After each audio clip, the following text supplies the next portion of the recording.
Hey everyone, this is Ty with Spicy Exotics. In front of us is our red flesh greenhouse, and I've had several customers ask, hey Ty, when are you going to make another video showing us some of your other greenhouses? So as we walk through here and look at some of the activity on these red flesh varieties, we're going to do a quick walkthrough through our white flesh greenhouse. There's a primarily a main reason why we haven't done this is we had a really hard winter, and the varieties outside of the red flesh greenhouse are just starting to be where they need to be. So a lot of this growth you see here is literally from this year. We're fortunate enough to have some fruit, so let's take a closer look. First we'll start here on the outside. We have a few new varieties. This is an Osenta 2 variety. It's a white flesh. It's currently not available on our website. And we have another white flesh variety here called Edgar. And our white flesh greenhouse is primarily of the Untitled varieties, but we do have some other white flesh that I'll show you.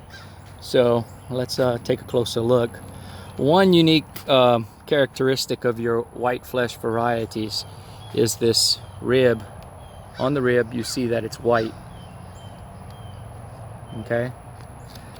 We could walk over to a greenhouse right next door and we could take a look at Delight and some of the other Thompson hybrids, and they also have that, but they were crossed with the white flesh. So this, if I hadn't mentioned this, this is a Maui Dragon. This is a variety I collected a few years back. You guessed it, on the island of Maui. Next here, you see that very familiar white on the rib. This is a Mexicana, and over here we have some of the Mexicana fruit. You can see there, fits nicely in the palm of my hand. And next to it we have a Vietnamese White. You can see the fruit on it. Now, both of these plants had a really hard year. You can't tell from it now, but if we move the camera from side to side here, possibly even get them all in the same frame, they look very familiar, very similar. That's because I think they are the same, and there's really, I haven't noticed much difference between these varieties. Next here is another white flesh variety called a Nitzel, and we have one fruit on it. You can see there, that's a nice size fruit. It's nice and plump. It usually doesn't get this big. It's been on the vine for quite some time. And we have some newer varieties that I'm not going to mention because they may or may not make it as varieties that we sell, just because of the similarities we have here. We have so many new varieties coming out that we need to test, and our options are to expand and keep what we have, or remove some of these what we feel duplicates, or keep a small amount of those.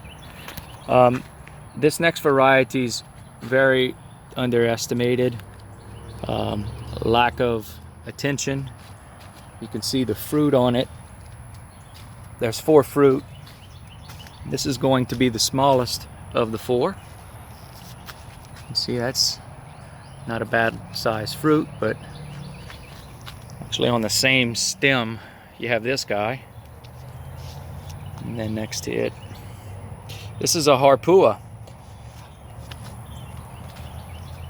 The reason why I mentioned it's underestimated, it doesn't sell a whole lot, and I think it should. It's a good tasting white flesh variety, and it's unique. If I had to downsize to 5 or so varieties, it's probably one of the white flesh that I would keep. In front of us here is a Thai dragon. This guy's solely responsible for this business and what we're doing today. It's a 12-year-old plant. It's the oldest plant. It's one of 3 plants I started growing. It was a white flesh and 2 purple flesh varieties. So pardon the rig up on the planter. It's also equally as old and can probably use a transplant, but it's still hanging in there, and we have fruit off of it. I did harvest a few fruit. There's some fruit on the back side that we'll see later. Next here we have a K1 variety. It's a real strong grower. You can see the stems on the varieties really thick. Here's the fruit of that K1. It's a nice sized fruit.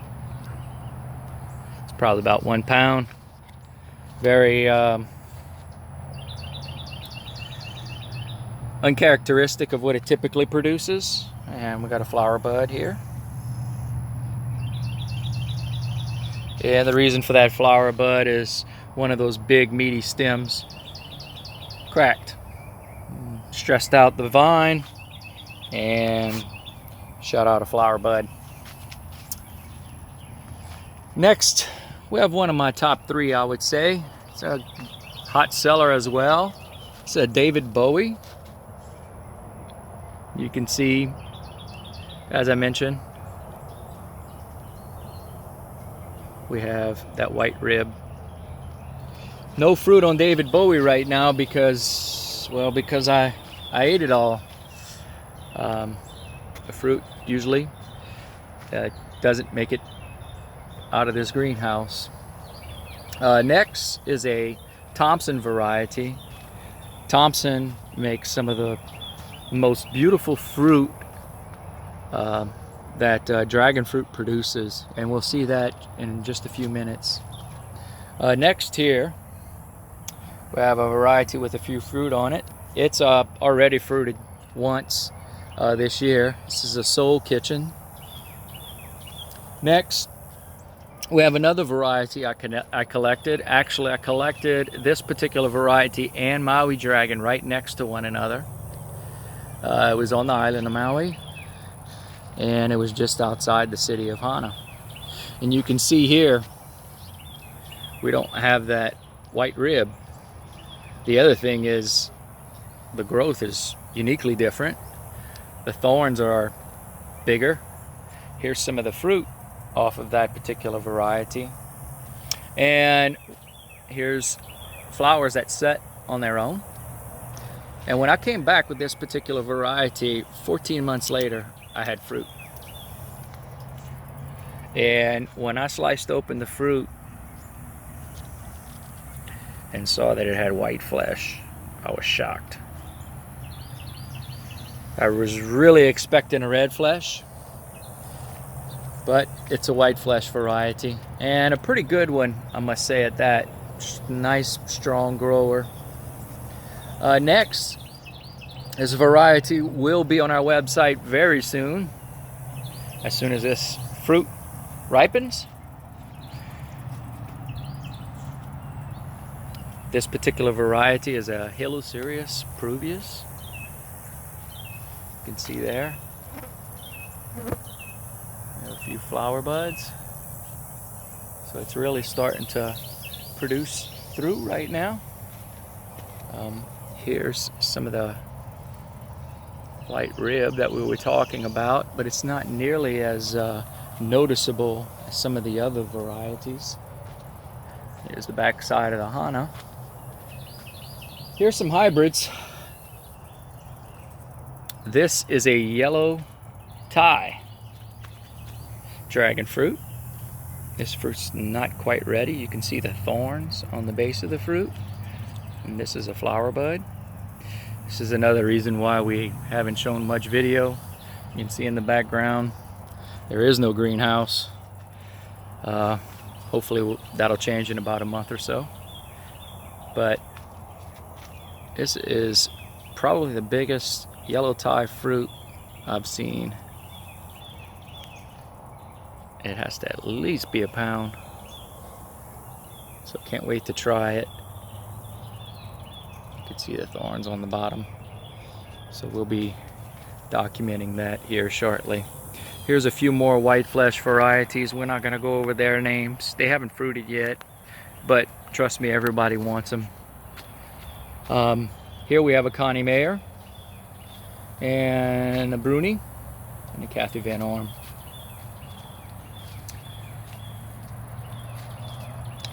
Here's that Thompson fruit I was telling you about. You can see always produces a very good looking fruit. And here's another fruit here I won't have to touch. Just about every fruit off of the Thompson variety looks this good. Definitely a variety you want to bring to market for people who haven't seen this before. Flavors, a little mediocre. At least for me, once you had some of these other varieties. Here's a Thai Dragon.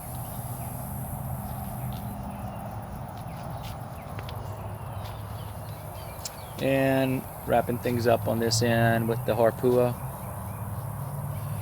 And a Peruvian Apple. This is our third Peruvian Apple variety that we have. The others produce tons of flowers, but less than 5% set fruit. The fruit were real tiny. This particular variety, I've actually collected and noticed that produces a lot of the flowers convert over to fruit very nicely. So we're going to be really excited to see when that starts producing fruit. And that concludes our video to our white flesh greenhouse. Thank you for watching.